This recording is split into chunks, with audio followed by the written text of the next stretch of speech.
So we live, man. We're live in the studio.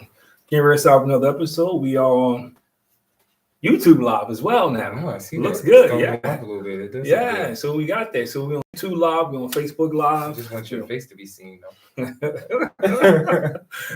Devin usually does that. See, we're on YouTube live, Facebook live, AABM live. So we, Instagram. It's slowly growing the number of places where we're just being live right now. But so we're going to start shortly. And so welcome to another episode of Above Black Man. Yeah. So I guess I'll do a little theme song. You might as well get that, then we'll going. Get started. Yeah.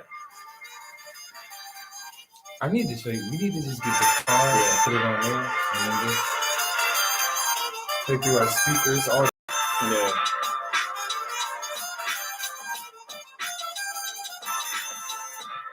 I feel like it's just us two usually.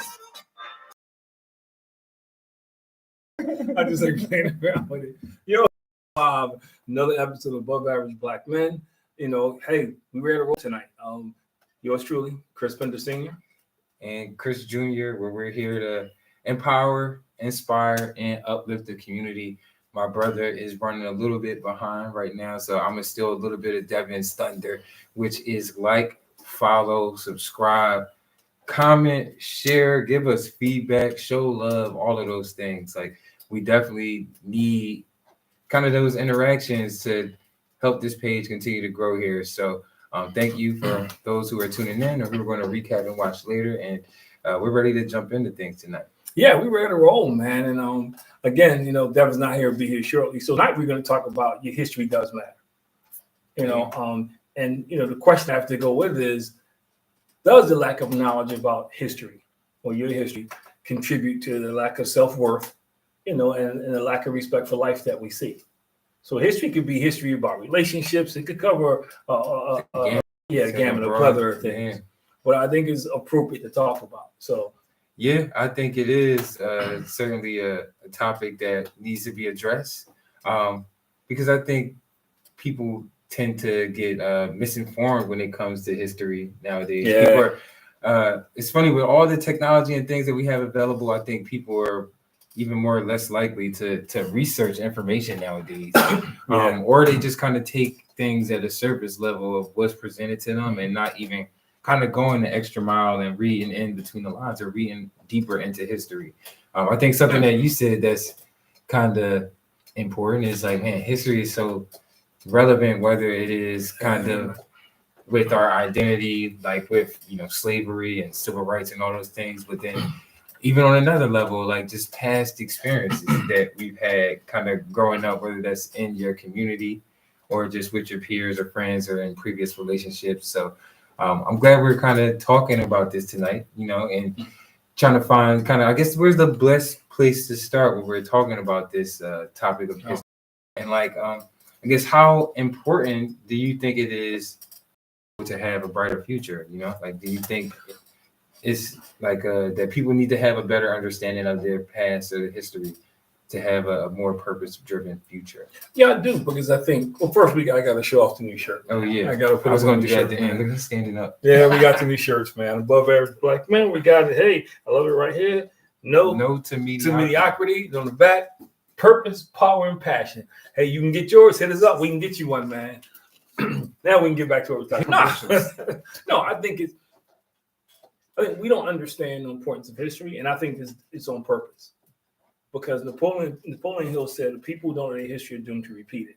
So what you see is people who don't know what history is, they start doing the same stuff, and it becomes generational. And we say things like, well, that's the way my father always did it.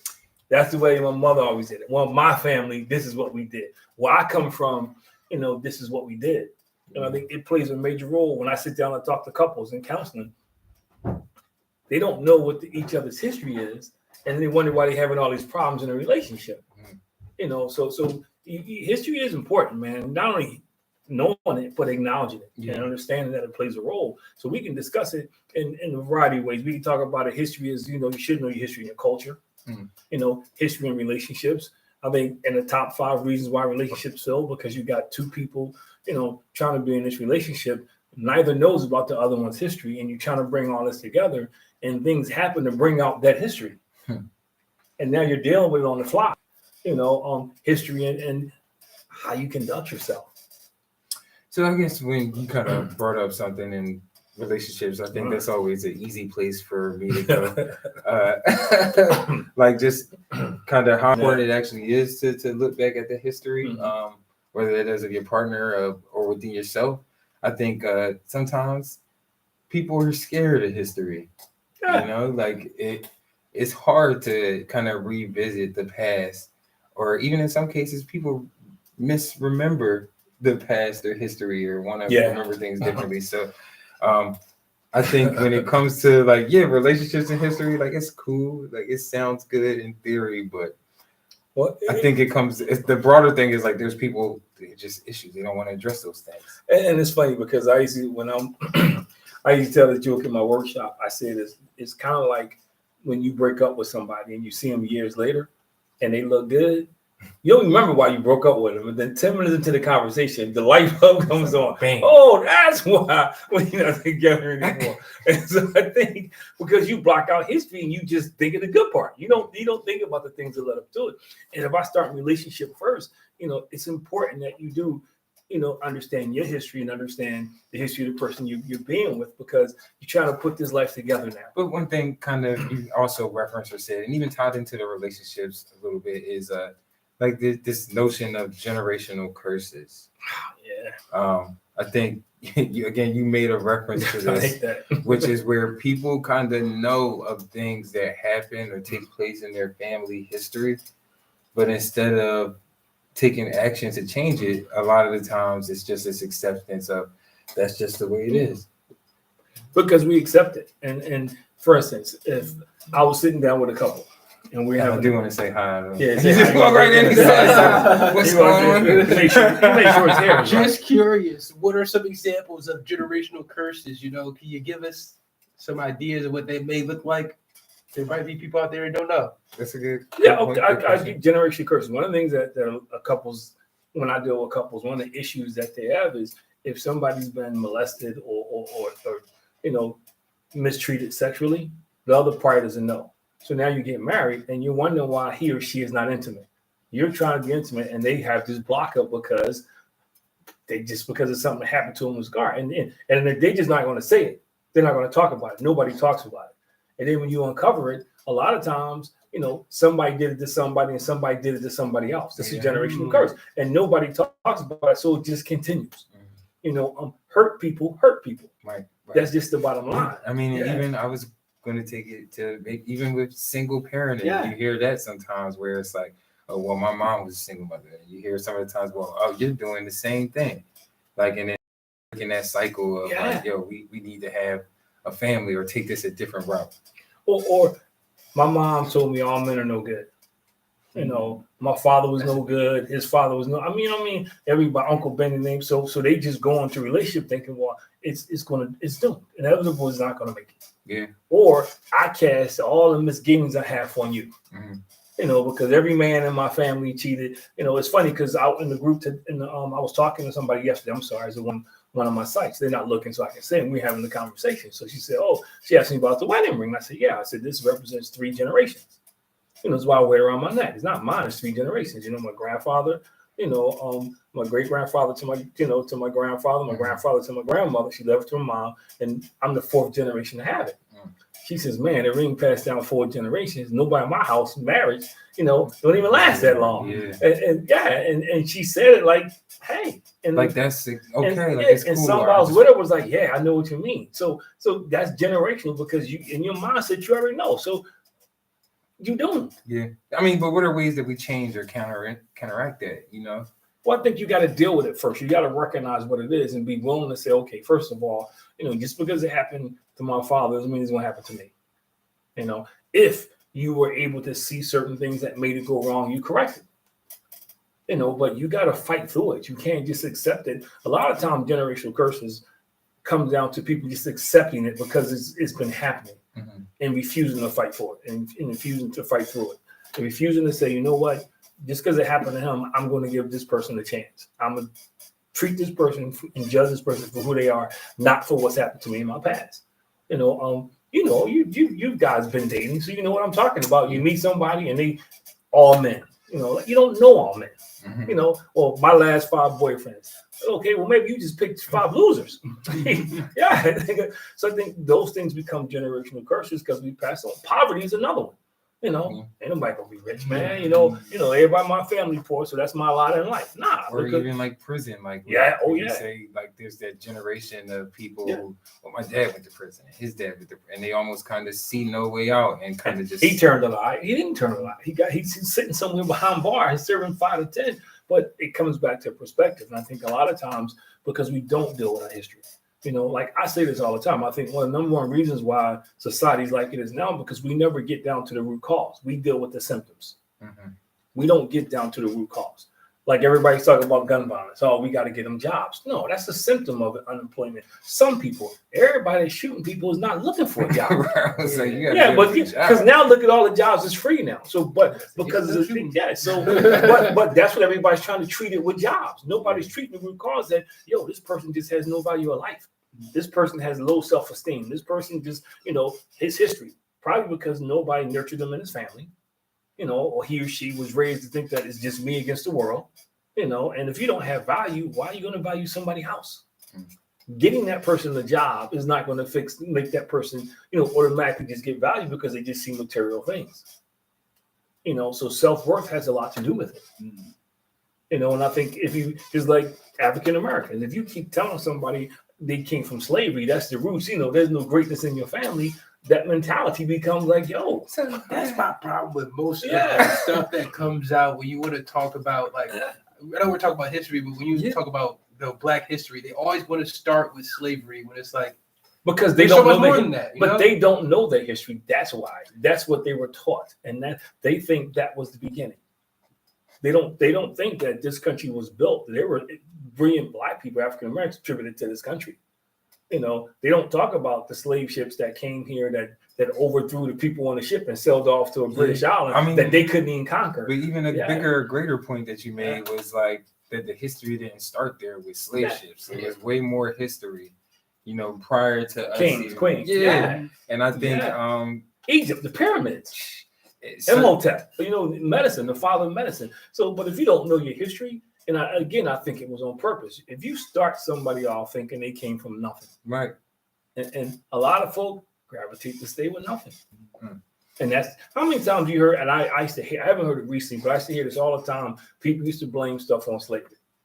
I mean, what do you mean you heard? They would say, "Well, the reason why men act like this is because of slavery. The reason why Black people act this, come on, man." And I get it, but most people who act like that don't have a clue about slavery.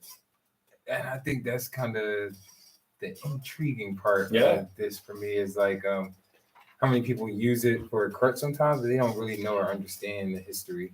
And then again, to Devin's point, like it's always we kind of spotlight and highlight these negative attributes that put us as victims where, like you said, we were kings and queens and like mathematicians, doctors, well before all of slavery, Like even and and I'm not going to go into it, but next weekend, not this weekend, but the following weekend, we're going to be showing the movie Unspoken. And the movie Unspoken deals with that Christianity was around long before. It hit the so-called United States of America. But yet you hear people say it was a white man's religion. Why? Because they see this picture of this Jesus, white hair, blonde hair and blue eyes and white skin. But if you really look into it and read it, and first of all, you're in Egypt. You're not walking around Egypt with white. Middle East. They hid him. And if you go back and read the scriptures, they hid him when he was a baby. You're not taking a white baby with blonde hair and blue eyes and hide him in the Middle East, and nobody's not going to realize who he. Come on, think about that, man. So, but when you don't know your history, you believe what somebody tells you. And that becomes your history because that's what you begin to pass on. You said something interesting the other day when you said that most of the history you learn from it. Exactly. That's the point that I was about to bring up right now. Like you just said, we pretty much accept what is given to us, in terms of history, like whether that's from the schools or the movies or TV show media that we see. But I mean, fortunate for us growing up, I had you to like, all right, look at these books. Let's talk about these people. I think more of that needs to happen in our households, and it's too much of a reliance on other people to give us our history or TV even. But look at it now, the woman king. People arguing about the woman king because how inaccurate it is. But those same people are not talking about history. They're trying 16, 17. They're trying to take all history, all positive history about out of the books. But we argue, to your point, why don't you teach it? If I have an issue, when I felt like you guys went to school and they weren't giving you what you needed, your mom and I, we got to make sure you, just like my parents did with me. Yeah. And not only did I not only owe African American history, but the history of this country, which is equally important. The history of our family. My grandmother, just like I used to tell y'all, I know y'all laugh about all the stories I tell y'all, but that's how they pass stuff down. So I know the history of my family. I know my family is not a prison family. So when somebody comes 1 out of 3 African American males, no, not my family. Yeah, and we don't graduate college. In my family we do. Success is rare. No, it's not rare in my family. But when you don't know your history, you believe the narrative that people paint for you. And I think that's what we're dealing with now. Even in relationships, people go into these relationships with baggage, because mom has told you something for 10 years. For 10 years, she told you man no good because your daddy was no good. So how are you going to be in a successful relationship unless you deal with that part of your history? So related to art history and kind of bringing it back to schooling a little bit, it's like, at what point was it like maybe a turning point of like it was this reliance on you getting this history information from school versus your grandma was telling you something or your mother was telling you these things and their experiences because they were a lot more closely kind of living in those situations? Well, I'm spoiled, and I was brought up in a unique time. I went to a school called Stokely School, which no longer exists. It was an old school, 16-room stone building. Everybody knew each other. They had a parent school association. My grandma served in the parent school association, and they made sure we learned we had Black history. Wasn't a month. We did it all year long. So that was one thing. And there was white teachers in the school too. So let me make that clear. It wasn't like it was all, but they made sure militant school. Yeah, because everybody, when you say that, people think, oh, well, that's it. No, there was a lot of all black. This fish skin. There was a lot. We had a lot of teachers. Don't do the play. Yeah, we had a lot of Caucasian teachers who made sure we understood history because they want us to recognize, man, that we were better than the neighborhood, that we could become something. And my grandma was telling me stories, man. Like, it's funny because she would tell me all the time. And now I kind of understand the depth of the story. But back then it was funny because she would say how her grandfather came to this country. How he became free was because he figured out how to get his chain off. So when they got off the boat, he ran. He ran the opposite way and he jumped in the river. So, because, they used to bring him in down, and he jumped in the river. That's how he got away. That's how he became free. And when you're little, you kind of laugh. You think, come on, really? Yeah, sure. But as you get older, you start to realize, like, yo, wow, that's deep. Yeah. That the first free person in your family, that's how it started. Right. Because he had the guts to run, and like, what if he didn't run? How much longer would it run? And when you meet other people, you start hearing about family history when, back then, because people were coming and talk to us about the civil rights, and you saw this, the black and white movies with Ossie Davis and Ruby Dee. So when you saw the dogs biting people and you saw the army, the stuff people were doing, a little girl trying to go to school and grown people out there spitting that, that stuff resonates with you. And it teaches you where you come from, and it teaches you to value things like education. So you do matter. You are valuable. Don't let people determine your worth. You learn that stuff, but so when you don't learn it, you get what we get now. Right. Yeah. And I was just kind of thinking about like the imagery that you had at that time and like how that kind of was like nested in your brain. And like a little bit, it's different now, man, because people are definitely desensitized. Like you see it every other day or every week, like some of those images of just kind of, it's a police officer shooting another unarmed black man. Well, I think part of it, and I don't want to be a stick because people who say I'm a stick when I say this, I'm stickling them up because once you made that become a part of comedy, that's how some people got introduced to it, through comedy. What do you mean? When you started doing levity and comedy about the civil rights and dogs and different things and racism and stuff, and I'm not knocking it, but I'm saying when you start doing that and you don't have the realism, that's people's introduction to it, is the comedy side. So they don't understand the real side of it. They don't get the impact that was real, that real people got bit by dogs, that real people sat at these counters and people spit on them. It's like divorce is so prevalent now because you see it on TV. People get divorced all the time on TV. So now it's a norm. I'm not saying it's right, but back in the day, folks stayed married. You know, you heard stories how, you know, soon the kids got grown. Yeah, but I mean, you know, and you say this all the time. I think the media and social media, you know, and when you start using certain things in comedy and people don't get the realism, that becomes their history. So they don't understand the impact. They don't understand that we couldn't ride in the front of the bus. We had to ride in the back of the bus. You know, you talk to young people, oh, man, when I was in slavery, I would do this. No, you wouldn't. You know, because all they see is what they see on TV. So, Devin, I'm interested to kind of hear your perspective or like experience with, I guess, learning art history in school. Like, is that something you feel like you recall? Was it like just in February type thing? Shortest month. Yeah, I'm about to say, honestly, it was a just in February kind of thing. Like, and it was the same old, you know, you hear about slavery, you hear about Dr. George Washington Carver and all that. Martin Luther King. But I will say, like, where Cheltenham did a great job, mainly when I was a little younger, is they like showed us different people, like the guy who invented the watch or who invented the clock. Like that stuff I didn't even know about when I was younger, but when I got to Cheltenham, I figured out like who it was and everything like that. So I feel like it did a good job. But like you said, most of it is just doing the research on my own, being curious, just gaining that information. So like when the time comes, I can relate it to somebody. Yeah. But it's important because if your history, if you stuck in your history, you know, it's funny because I said this to a kid today in a leadership class. I said, you know, the problem is, you know, when you keep looking back and you hold on to things that happened in the past, those same things hold you back because you stuck. Because I'm so busy stuck in this space, you know, where all this crazy stuff has happened, and you know that I can't even begin to change my mindset to do anything different. I expect to fail, you know. I expect to not be successful, you know. I expect for my kids to turn out like I turned out, you know. I expect for this to be generation after generation of poverty, you know. Nobody goes to college or nobody owns a business or because we just don't do that in my family, and I hear that all the time. You know, not just with young people. I hear that all the time. Nobody in my family. So why don't you be the first one? You know, why don't you raise the bar for yourself? That's the part that they're not hearing. And part of it is because, and that's why I'm huge on having people who look like us do things so people can see success in so many different ways. You know, I told a kid today, I said, think about it. He had on one of the little floppy hats. You know, I call them Gilligan hats. You know, the hats. You know, the one y'all teased me about that I got upset in the thing. Yep. So he had a hat on. I said, just think about that hat for a second. I said, I guarantee you, when that hat first came out, everybody was laughing, cracking up. Dude's a billionaire now because everybody's buying. So somebody had the vision to be different, to come out with that hat, to take a risk. To take a risk. Yeah.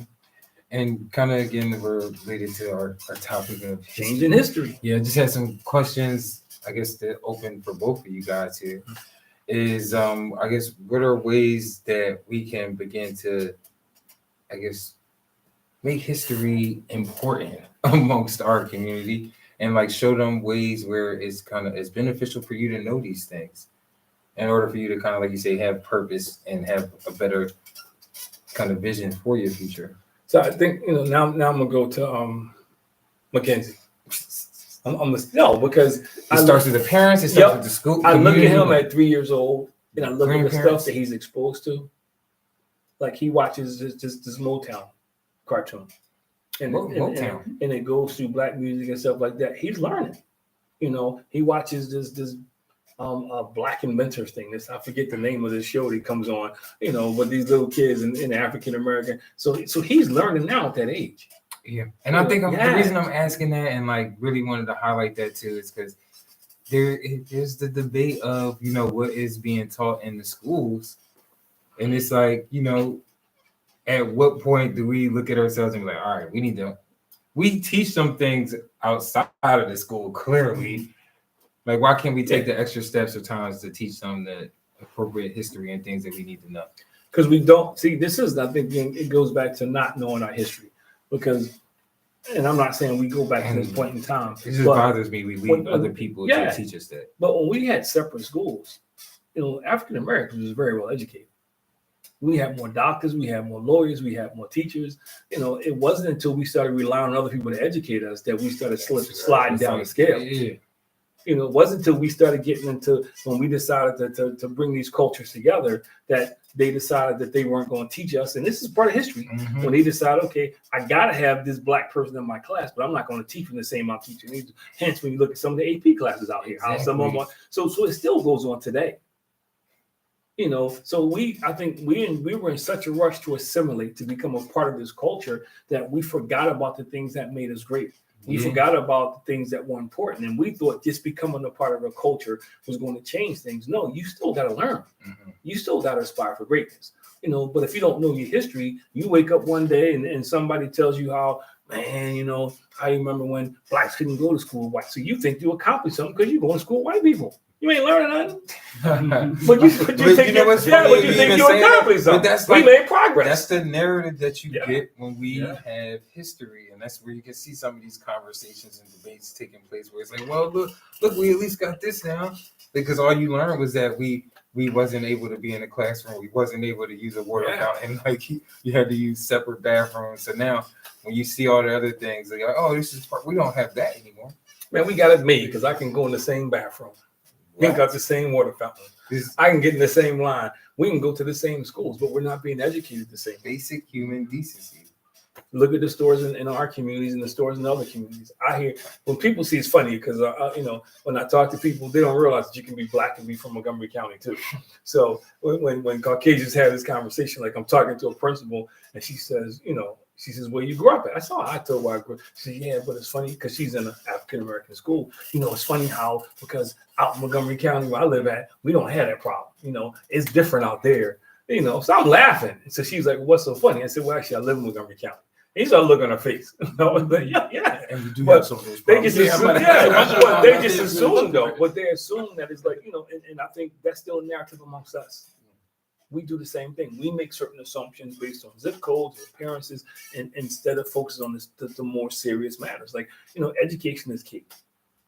And I'm not saying everybody has to go to college, but you need to have a not just a diploma, but an equivalent of an actual high school education. You know, we have people who don't know the history. You can't sign a name. People died for the right to learn how to read and write and sign a name. We got kids now, man, who can't even write their name, man. Yeah, which is just a slap in the face to all the things that people have done. Accomplished before us. Just think about it, man. I see grown men walk around with their pants hanging down. I'm thinking to myself, like, yo, it's like fighting and dying to get the liberties that we take for granted. That's the thing we picked up in prison, man. Black folk used to wear shirts. Trash men wore shirts and ties, man. They wore suits. You know, it was an honor to be dressed up. You know, nobody wanted to walk around looking like that. We volunteered for it now. You know, I mean, and I think because when you don't know your history, and I think, for instance, and I'm not knocking it, so don't get me wrong, it's the same thing with hip hop. People look at hip hop, they don't look at the whole culture. They look at right now with all of the language and all the craziness. They don't go back to the original roots when they had a message in it, when it meant something. They just listen to it right now and they think and it's not. You know, everything has a history. Everything has a root. Everything has a beginning. And when you don't know your history, you fall for anything. And that's what you see now. You know? I feel like you see people just being kind of selective and picking parts out. Like I'm not a Tupac fan, but he was brilliant. Everything he said wasn't death and destruction. Right. But that's all people take. Exactly. That's what I'm saying. That's all people take, man. That's all people take out of what he said, man. And it's crazy but when you don't know your history, people feed you stuff. And like today, we in the class today, and I see more and more people with Kanye West hoodie on. So 3 guys sitting with the hoodie on, man. Holding it, you know, with the essence, you know, he got the thing, and God, I didn't know what it was. I had to ask somebody, and somebody told me what it was. This was a couple of weeks ago, but they sitting with the hoodies on. I'm like, yo, you know, you believe in God? Why you ask me that? I said, do you even think Kanye West believes in God? Some other guy was like, nah, man, but that's the hoodie you got on. See, you don't know. Yeah, they just doing and going. Yeah, you don't know, and it's all online. You don't, and I'm not saying everybody has to be a Christian, but when you don't know, you fall for anything, man. People tickle your ears, they sell you stuff, man, and you just buy it. Yeah. So again, question to open up to you guys related to history, like how much do you feel that like the onus is on kind of at home, or on the parents or like just in the community, like when it comes to educating our people. Like, do you feel like it's something that we get? Yeah. I have because you know why I keep asking this question and rephrasing it like number. Yeah.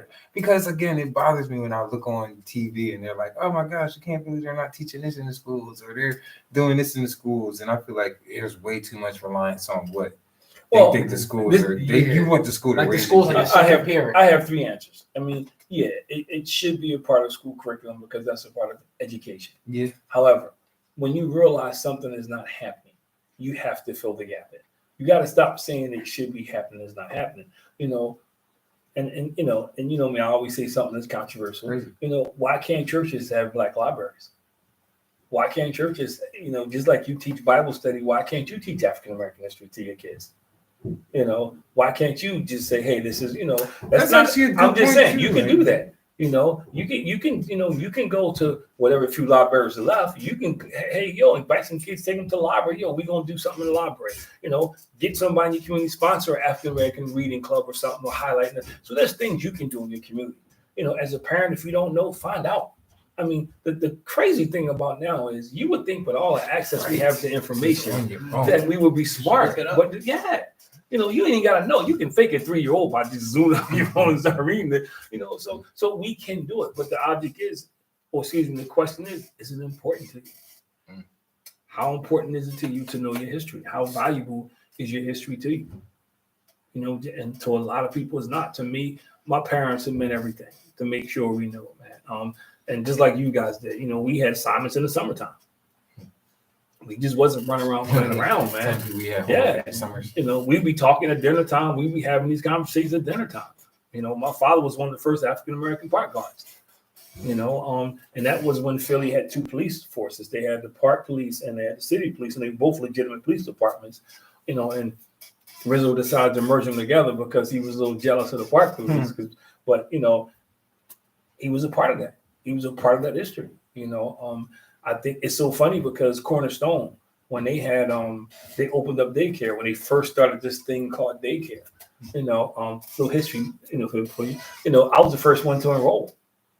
And it was funny because we actually made too much money, but because the news, everybody that took our picture, they had to keep me for a year. Because we were the first ones to enroll. My dad was standing in the uniform and everything, and they couldn't do anything because they were advertising and people took pictures and everything. So my picture was up in there for a long time, man, because we were the first ones to enroll. I think you're a model. But my parents were constantly talking about history, talking about our family history, talking about this. When I got around my uncles, they were talking about history. My father was an avid dirt bike racer, and he was actually one of the best. And they would tell the stories about how they had to have a black racetrack because they wouldn't allow the race on the white racetracks, but the white guys would come down to race them because they wanted to race against the best. Right. But they couldn't go there. So I learned that stuff. And my father, you're not talking about 80 years ago either. You know what I mean? You're not talking about 80 years ago. So how, I want a question open to both of you guys again, is like, how important is history to you, and like how has it impacted, I guess, your life on a daily basis? Can I go to this point? I love history, actually. Like, that was actually one of my favorite, subjects in school. So I always found history intriguing, especially when it comes like to our history or like, African American history. I've always go rock with that. I always want to learn more. So I think it's very important in my life because if you really don't know it, you are doomed to repeat it. So there's certain things that, that could have happened in your family history that you might be going through right now. You open up, right? You can talk to someone in your family. Maybe they've been through that situation. They can help you get through it, break that generational curse, as we were talking about earlier. Yourself. I mean, for me, history is it's important, man. It's the root of who we are. It's how we know who we are, what we come from. As old people say, the cloth that we made of. My family history was important to me, man, because my father taught me, man, that even though we lived in poverty and crazy stuff was going on, that's not who we were. He was able to talk about different people in my family who did different things, who accomplished certain things. My father was He was an entrepreneur before there was an entrepreneur. He was a police officer, had his own business on the side, doing stuff. So we had those conversations about history growing up. More lessons than conversations because he talked and we just listened. Just the fact that I was able to pass certain stuff on to you guys that you weren't going to read, weren't going to be in a book. I see Nicole pass that on to Mackenzie. History is what shapes a lot of families, man. History, it can either make you successful or it can, bury you. Right. I think even understand the history of this country. Like, it's funny because when people argue about the country and everything, and they talk about the African Americans, I say, well, the first person to die in the Revolutionary War was Christopher Adams, and he was black. So how ironic is that? Yeah. And then people look at you like you're crazy. So, but you need to know that. You need to know the history, of this country as much as you can. And people don't. We didn't come from slaves. We were kings and queens. And yeah, unfortunately, when the tribes fought each other, which is funny, people talk about it, but Caucasians do the same thing. When you conquer somebody, you think Romans did it too. Mm-hmm. The Greeks did. Everybody did it. You became their slave. But it's interesting how we've turned it around and made it such a bad thing. Yeah. And it's still bad, but we made it like something like we only did, like black people cornered the market. That's just, it's crazy. When you know your history, the reason why we became slaves was because the Indians would die. They would run away and die. They didn't live long. And they figured out that, that African Americans became slaves. We weren't dying, we were multiplying. Bigger, faster, stronger. But we were free, because we were survivors. The one thing about growing up on the continent of Africa, you're talking about fighting lions and tigers and jungle malaria, so African Americans were survivors. So we were kind of, unfortunately, the ideal laborers. And when tribes captured tribes, they captured warriors. They weren't capturing feeble people. Right. They weren't capturing dumb people. They were fighting, they were taking warriors and they were taking other kings. So they were taking the brightest of the brightest from these other tribes. And that's the part people don't understand. That's how America is built, because, if you ignorant in Africa, you're not going to become brilliant just because you came to the United States. So people kill me when I hear them talk about that. All of a sudden, slaves came to the United States, right? And they became, they brought this knowledge with them. And if you go back and look at Egypt, they, rather than say a black man built the pyramids, they say Martians came down and built it. But people of color, if you don't want to say black, built the pyramids. Yeah. They had cranes before cranes. Imhotep, the father of medicine, is a person of color. If you know your history, you recognize that. If you look at the Greeks, Alexander the Great and all those people, they didn't become famous until they were 18. In 19, 20, 25, 30. Why? Because they didn't get the knowledge until Alexander the Great went over there and conquered and brought the books back. Mm-hmm. So it's stolen knowledge. Mm-hmm. That's why you never heard about Aristotle and those guys until they were all grown. You don't all of a sudden get 25, 30 years old and become a scholar. Come on, man. So I think, these are the things, and they still can't duplicate the pyramids. They still can't figure it out. They weren't bombing people before they even couldn't bomb people. They were, mummies and stuff. They still finding mummies and stuff. So, which is wild to me. It's great. They still finding bodies that are intact like that. I feel like that goes to show you that, they know who we really are. If that makes sense, But that's why I'm not going to tell you, because I don't want you to know. And that's kind of the point that I'm making about relying on other people to give us or spoon feed the parts of history that they want us to know. Where I think, again, it is on us to kind of take that extra mile and really learn the ins and outs of. Well, my question to you is then, how do you turn it around? And I know you may not know, because you got to remember, you got a whole generation who don't know their history. Yeah, I know that. Who've been raising these kids, man, who don't have a clue. They don't know their family history. They don't know any history. Yeah. Part of it is starting with the conversation that we have today, just showing and discussing the value of it. One thing Devin mentioned or said is that, history, everyone kind of said this tonight, history repeats itself, and if you don't pay attention to it enough, you either are bound to fall victim to it, or you can use it as a way to plan and maneuver in the future. And even just kind of saying why it's important to me, it certainly gives me gratitude, and it fills me with purpose a lot of times, knowing what's been done before me, what has been kind of set up as a foundation, and then how can I build on that? Your history will either hold you back or propel you to a brighter future. That's the two things that's going to happen, man. I said this to a group of young men today. I know I exceed every expectation people have for me because I didn't let people tell me, tie me to one out of every 3 African American males in North Philadelphia go to prison. Black folk out in North Philadelphia don't go to college. I didn't let people tie me to, if you're an athlete, you don't. That's it. I don't let people tie me to that, man. And I think the problem with us now is you don't know your history, so you fall prey to whatever narrative somebody paints for you. And I think that's what you're seeing now in society. Yes. They want us to think all we do is run around, shoot, stab, and make babies. They want us to believe that we don't take care of our kids.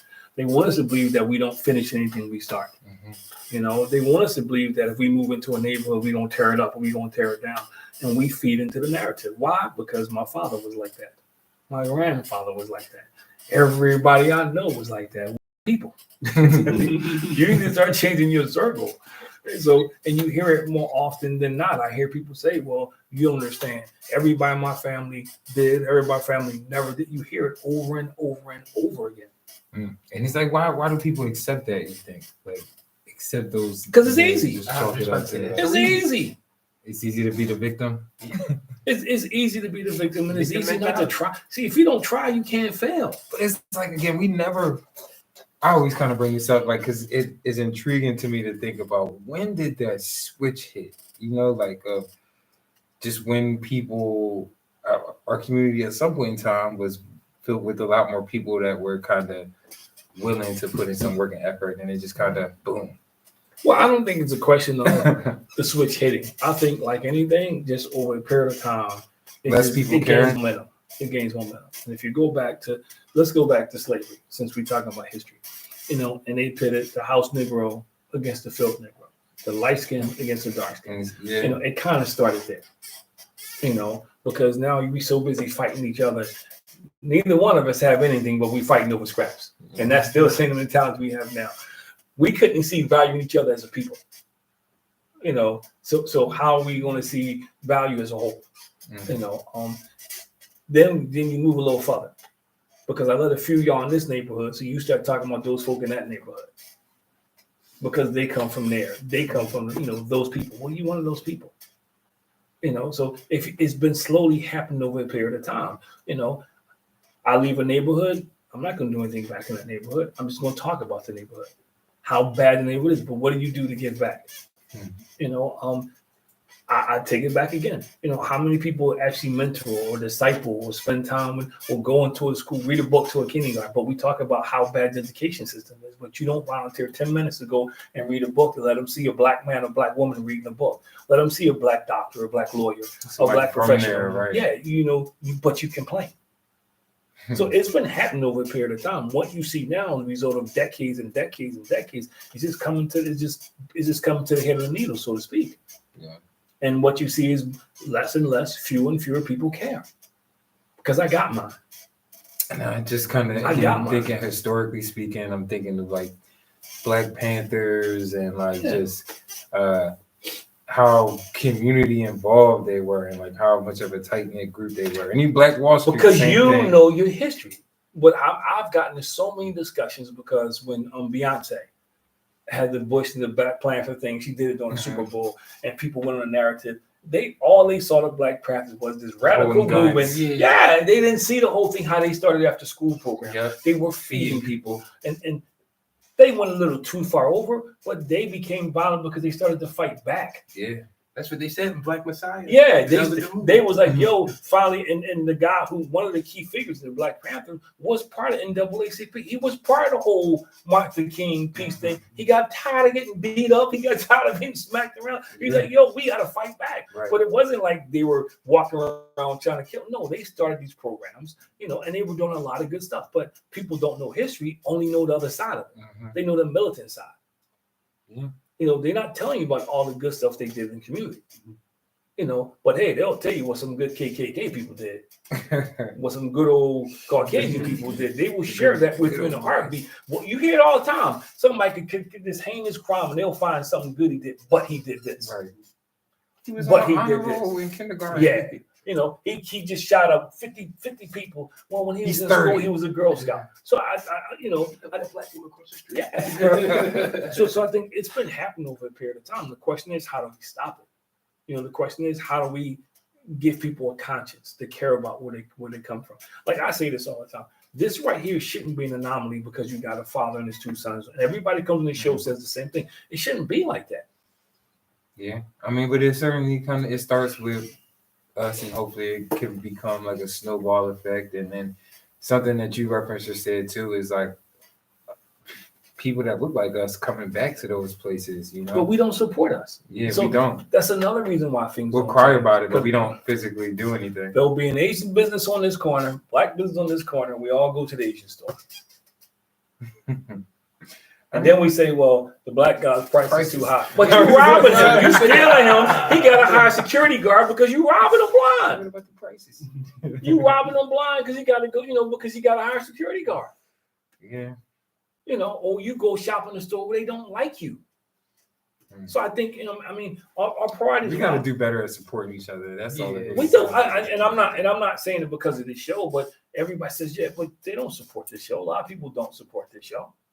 They talk about what a great idea it is, but they don't support it. You know, Woman King. Somebody, yeah, man, the Woman King. Yeah, but I bet you saw every Friday the 13th movie that came out.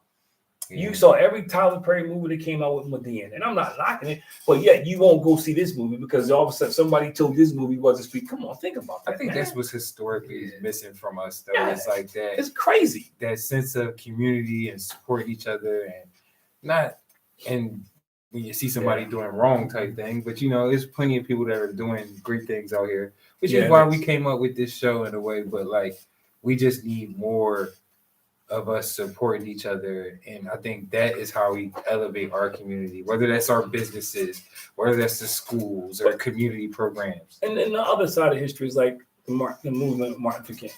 Mm-hmm. What people don't realize, that movement really began to gain traction when Caucasians got involved.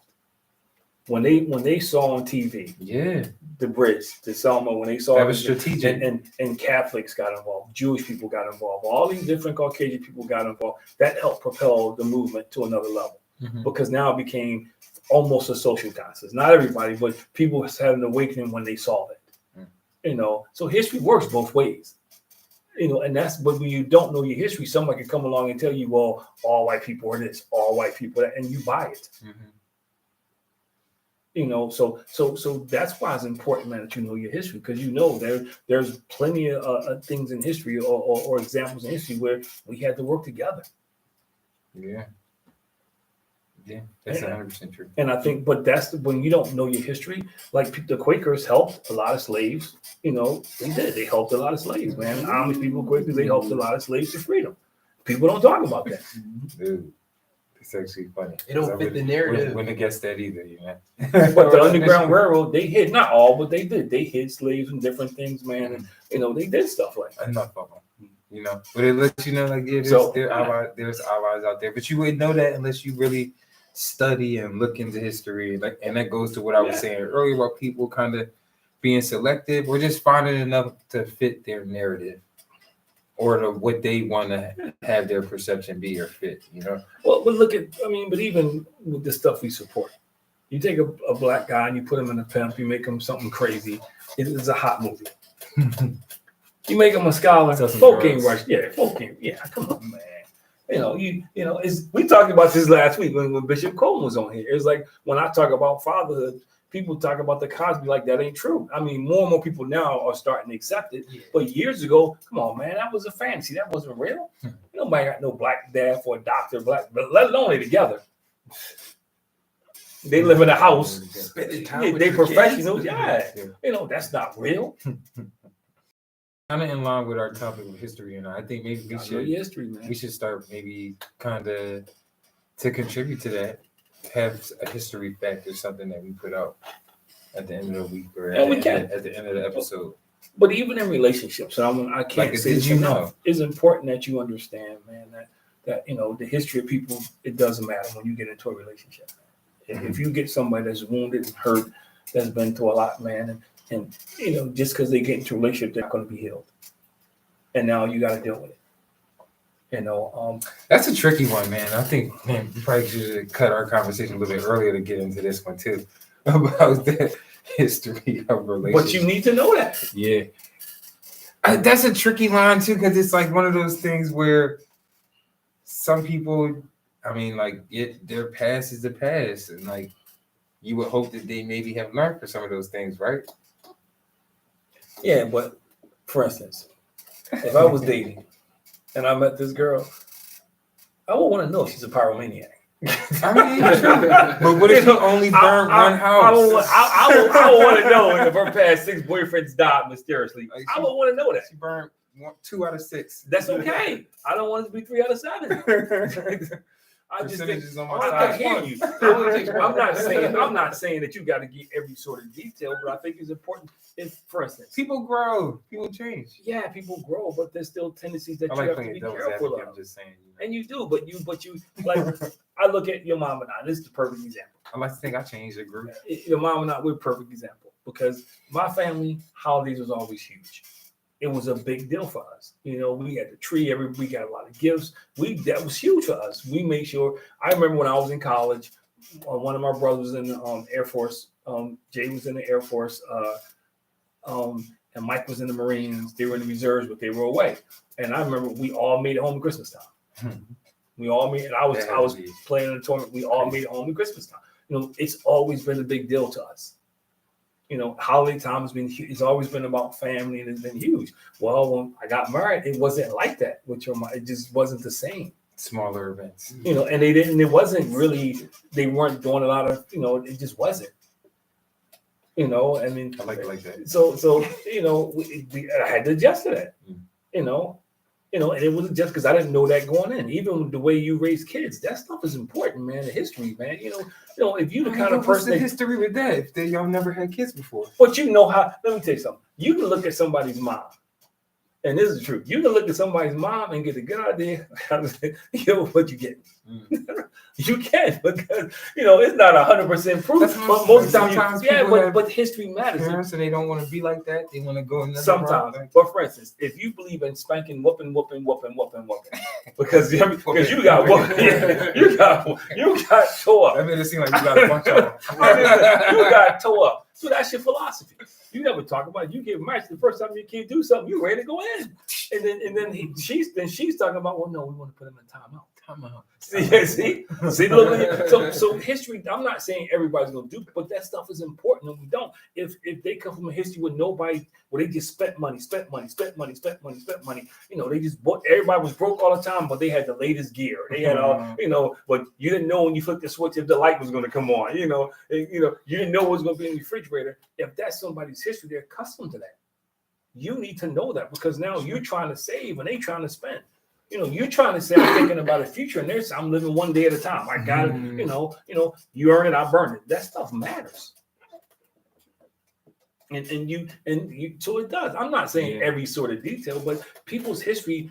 Some people do change, but a lot of times your environment contributes a lot to who you are. Certainly does.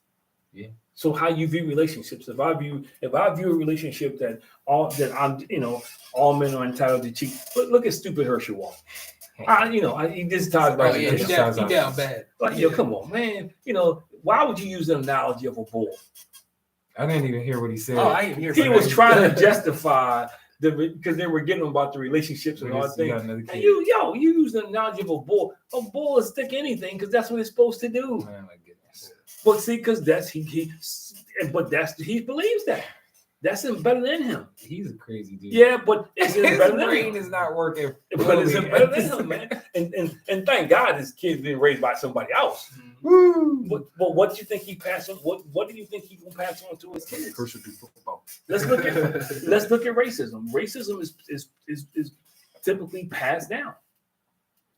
It's like a learning thing. Parents teach their kids. Yeah, it's part of family history. Mm-hmm. It's part of until somebody says, I'm not going to be like that. It becomes part of the generational curse, whatever you want to call it. It's a part of the history. I don't even know if I want to call that one a curse. I'm broke. Choosing to do it. I'm broke. I don't mind being broke because at least I got the latest gear. Hey, because everybody in my family was like that. It's sort of like that's almost like a mindset. But it's like a change in mindset. So I hear you that people change and people do change and people break the cycle. But if you're not aware of it, you can't break it. If you don't see anything wrong with it, you just continue the cycle, man. Yeah, I feel like that's a good point. Good close here. And that's the realization. Man. Yeah, Dave, I don't know if you got anything that you wanted to kind of close out with. Well, from someone that loves history, like I said, this is a very great conversation. It always is important to know your history so you can pass it on. So that's all I got to say. Yeah. I mean, to kind of go with that, I think we need more conversations just in general about our history. Like I said, I think we're going to try to more people willing to teach it. Put out some fun facts and like stuff that people might not generally listen to. I think that's a goal for us, like on this show, to play our part with making sure that we're imparting some history out there. But kind of like we've mentioned in reference throughout the show, it's so important for you to know and understand and like kind of take the extra mile to learn that. Because again, history is constantly repeating itself. It's so cliche. But when I heard it, I was like, like really? But then the older I've gotten, I really can see like, man, nothing is new under the sun. But as we close, learning becomes contagious. Yeah. Because I'm not going to be around Devin and Chris if they're having conversations I can't participate in. True. If they're raising the bar in their conversations, either I'm going to raise the bar or I got to find some new friends. If all I can talk about is sports and I get around you guys and you guys are talking about investments and you're talking about culture, you're talking about, social issues, you're talking about current events, how long do you think I'm going to stay around? And I think it's the same thing, it's the same thing when you're going out with people, man. I think that's why you need to be, the history, man, be able to talk about things. Yeah. I don't like this term, but we do. We dumb it down and then we wonder why we end up with the wrong people. That's so true. We dumb it down, we sacrifice, man. But if know your history. My thing is this, man. If you know your history, then you know who you are. And if you know who you are, nobody can ever define you. Yeah. And that's what it's all about, man. Because there's always going to be somebody trying to define you. Why you wear your hair like that? Why you got a show? What do you mean by, it's always somebody trying to question who you are. Trying to be above average. Yeah, it's somebody. Yeah, I dare you try to be above. What are you trying to say? I'm average? Nah, you say, I didn't say that. You want a shirt? You can be above average. But I think, and because it comes back to perception. Your perception is based on how well you know yourself, how strong you feel about yourself. And my coach used to always say, don't let your perception screw up your reception. Don't let what you perceive impact the ability of what you receive. And most of us, our perception screws us up because my perception is based on me. So I see this shirt, I'm threatened by the shirt. What are you trying? Because I settle for mediocrity, right. And you never said it to me, but that shirt just reminds me. So now who you think you are? And that's why I purposely put on the shirt. No, the media. And it's funny because I started to put 2, like the number 2. Now I want to confuse people. So I said I use the word 2. But I think we have to make a decision. And this is off topic, but we got to make a decision that I'm not going to be mediocre, man. I'm going to live my best life. I'm going to live my best life, man. And whatever I got to do to do it, get rid of some friends, change my thought process, read some books, know my history, because history will also tell you what went wrong. Yeah, for sure. But I know how sensitive you're about that, man. And we have 2 minutes to go. I see 1 minute. Yeah, But no, this is a great show. And Devin, I stole your lines earlier today, so you might as well hit us. Like, follow, subscribe, share, comment, interact with us. Our goal is to hit 500 subscribers on YouTube. And we are selling our shirts, man. We're gonna have this our newest shirt. Yours on the back of your chair, Devin. We got shirts, we got hoodies. Yeah, man. We got hoodies, we got shirts, we got all. I'm just saying, we're 3 styles of different shirts. And it says it, man, yeah.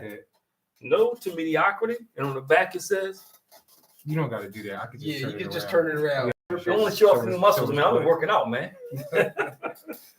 Purpose, 15 minutes, power.